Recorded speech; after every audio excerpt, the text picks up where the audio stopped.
দাও তো, মাথায় উকুনে বইরা গেছে, পয়সা করে দিন।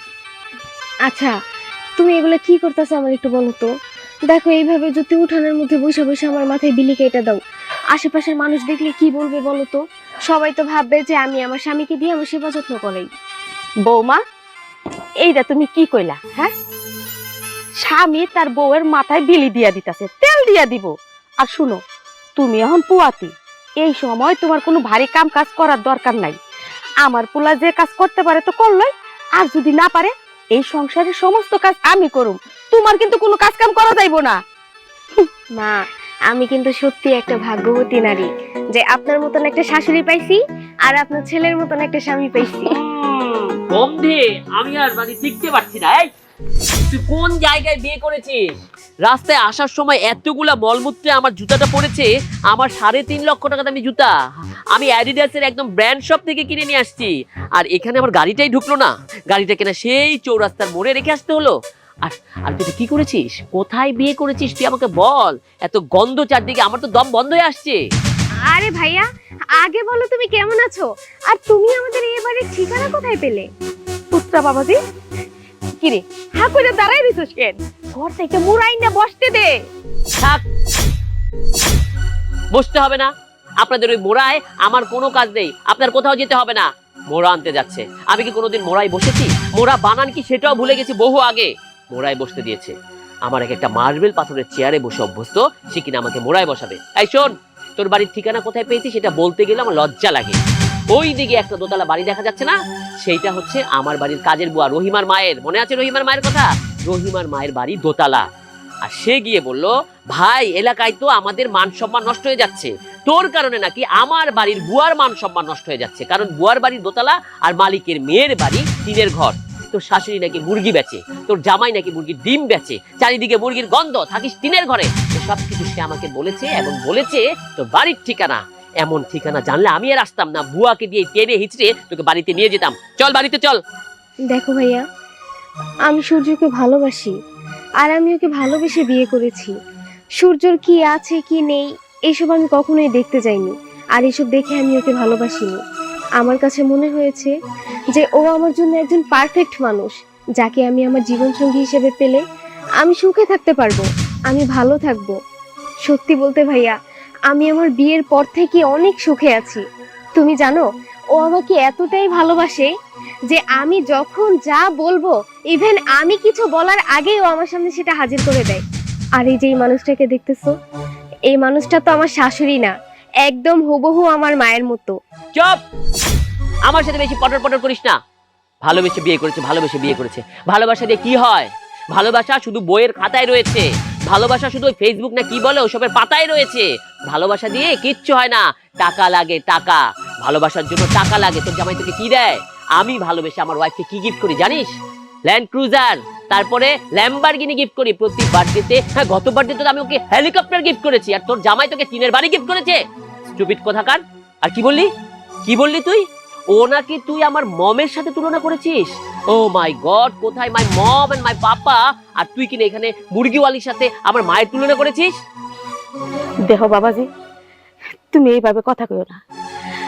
তুমি তোমার বোনেরে তার স্বামীর সামনে ছোট করতেছো। এটা কি তুমি বুঝতেছো না যে তোমার বোন তার স্বামীর কাছে ছোট হইয়া যাইতাছে? আসলেই তো, তুলনা করাটা তো আমারই ভুল হয়েছে, কারণ এই মানুষগুলো তোমাদের চাইতে অনেক অনেক ভালো মানুষ। আচ্ছা ভাইয়া, তোমরা আমার জন্য কি করেছো বলো তো? শুধুমাত্র আমাকে টাকাই দিয়ে গেছো, কিন্তু জীবনের কোনো সুখ তোমরা আমাকে দিতে পারোনি। আমার বাবা একজন মাসকে মাস দেশের বাইরে থাকে, কখনো বাবার ভালোবাসা পাইনি। আমার মা একজন সারাটা দিন সে বাইরে তার বিজনেসের কাজে পড়ে থাকে, রাত হলে সে বাসায় আসে, তাও তখন তার রেস্টের টাইম। আমি পারি না একটা বার আমার মাকে গিয়ে একটু জড়িয়ে ধরতে, আমার মাকে একটু বলতে যে মা আমি তোমার কাছে একটু ঘুমাতে চাই, তোমার বুকে ঘুমাতে চাই। আমি আমার মায়ের ভালোবাসাও পাইনি। আর তুমি তুমি কি করেছো? তুমি যে আমার বড় ভাই, তোমার কাছ থেকেও তো আমি কোনো স্নেহ পাইনি, কোনো আদর পাইনি। কারণ তোমরা সবাই তোমাদের টাকা নিয়ে ব্যস্ত, তোমরা সবাই তোমাদের ব্যবসা বাণিজ্য নিয়ে ব্যস্ত। একটাবার কি কখনো ভেবে দেখেছো যে এই যে আমি মানুষটা, আমি ঘরের মধ্যে কিভাবে ছিলাম, আমি কিভাবে জীবনযাপন করেছি? কখনো ভেবে দেখোনি। শুধুমাত্র তোমাদের মনে হয় যে টাকাই দুনিয়াতে সবচেয়ে বেশি সুখী করতে পারে মানুষকে। শোন, অনেক লেকচার দিয়েছিস, এত লেকচার আমি শুনতে চাই না। শোন, তুই আমার বোন, তুই তো বড় হয়েছিস অনেক ভালোভাবে, আমরা তোকে কত আদরে যত্ন রেখেছি, একমাত্র বোন ছিলি, ছোট বোন। তোর জন্য দাস দাসী কতগুলো ছিল, আর তুই এখানে কিনা এই টিনের ঘরে থাকিস। তোর ঘরে শুধুমাত্র খাটটার দাম কত ছিল বলতো? 70 লক্ষ টাকা স্পেশাল কার্ড দিয়ে তোর জন্য খাট বানানো হয়েছিল, আর তুই এখানে কিনা পাটি পেতে মাটিতে বসে আছিস। ছি ছি ছি, আমার ভাবতে তো ঘৃণা লাগছে। তুই কিভাবে কম্প্রোমাইজ করছিস? কেন কম্প্রোমাইজ করছিস? শোনো বাবা, আমি বুড়া মানুষ, আমি কয়দিনই বা বাঁচবো। আমার পা দুইটা কবরে চইলা গেছে। তোমরা বড় লোক মানুষ, অনেক পয়সাওয়ালা মানুষ, জ্ঞানী মানুষ, তো আমি ছোট মুখে একটা কথা কই, আমাকে চাইতে তোমাকে অনেক পয়সা, পয়সায় কিন্তু সুখ আসে না বাজার।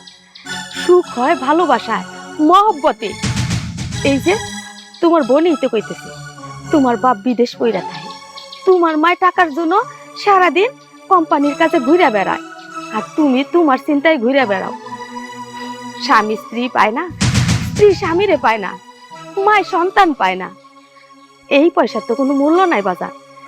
আমরা গরিব হইতে পারি। এই যে আমার পোলার বউ সারাক্ষণ আমাকে চোখে চোখে থাকে। কখন আমার পোলার কি অসুবিধা হয় সব আমি কইতে পারি, আমার কখন কি অসুবিধা হয় সব কিন্তু আমার পোলাই কইতে পারে। আর এই যে বৌমা কইলে ভুল হইব, ও তো আমার বৌমা না, ও আমার মাইয়া।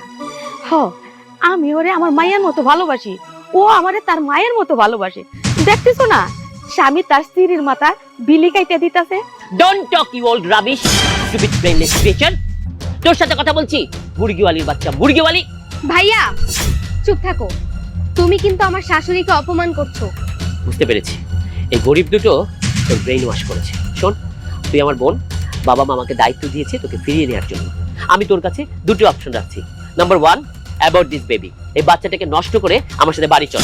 ভাইয়া কখনো না, আমার বাচ্চা নিয়ে একটা কথাও বলবা না। ওকে ফাইন, আমি বুঝতে পেরেছি, সব নেগোশিয়েট হয়ে গিয়েছে। আমার বোনকে এরা কালো জাদু করেছে। গরিবের বাচ্চারা আর কিছু পারুক চাই না পারুক, লেকচার দিতে পারে আর কালো জাদুটনা করতে পারে। ঠিক আছে, আমাদের বাড়িতে যাওয়ার শক্ত। শোন, তুই তোর স্বামী আর তোর শাশুড়িকে নিয়ে আমাদের বাড়িতে থাকবি। আমাদের বাড়িতেই ওরা রাজার হালে থাকবে, ওদের কিচ্ছু করতে হবে না। এমনিতে 10-20 জন দাস দাসী আমাদের বাড়িতে পড়েই থাকে, ওরা ওখানে থাকবে, খাবে, আরামে ঘুমাবে। তারপরও আমার বাড়িতে থাকতে হবে, কারণ আমি চাই না যে আমাদের ইমেজ নষ্ট হোক শুধুমাত্র তোর কারণে। তাই তোর ভুলগুলোকে আপন করে নিয়ে ওই বাড়িতে যেতে চাইছি। এই ছেলে, চলো আমাদের বাড়িতে চলো। না, আমি ঘর জামাই থাকবো না। আমি যেখানে আছি, যে অবস্থায় আছি, আমি আমার মা আমার স্ত্রীকে নিয়ে খুব ভালো আছি। আচ্ছা ইতি, তুমি বলো, তুমি কি আমার এখানে অসুখী আছো? একদমই না, আমি তো তোমার এখানে সবচেয়ে বেশি সুখে আছি। তো বুঝতে পেরেছেন, আমরা যেখানে আছি ভালো আছি, আমাদের এর চেয়ে ভালো আর দরকার নেই। এই ডোন্ট টক, আমার মুখে মুখে কথা বলবে না, আমি যা বলেছি তাই হবে। ভাইয়া আর একটা কথাও বলবে না আমার শ্বশুর বাড়ি নিয়ে। শোনো, আমি এখানে অনেক ভালো আছি, তোমাদের ওই দালান বাড়িতে থাকার চাইতে আমার এখানে থাকাই সবচেয়ে বেশি ভালো। আমি এখানে নিজেকে সুখী মনে করি। দেখো ভাইয়া, তুমি আমার বড় ভাই, তাই আমি তোমাকে আর বেশি অপমান করতে চাই না। আমার মনে হয় যে তোমার এখান থেকে চলে যাওয়াটাই বেটার হবে।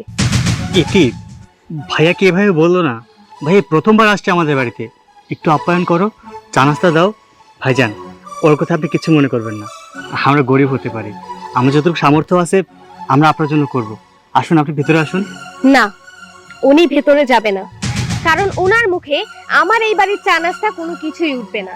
ওনারা তো ধনী মানুষ, ওনারা সবসময় স্বর্ণের থালাতে খেয়ে অভ্যস্ত।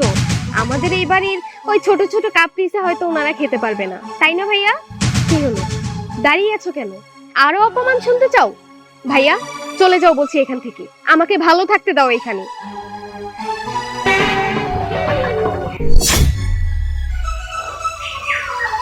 আচ্ছা, ভাইজানের সাথে এমন ভাবে না করলে তো পারতা। এটা নিয়ে তোমাদের ভাবতে হবে না। তুই যা, আমি কাজ করতেছি।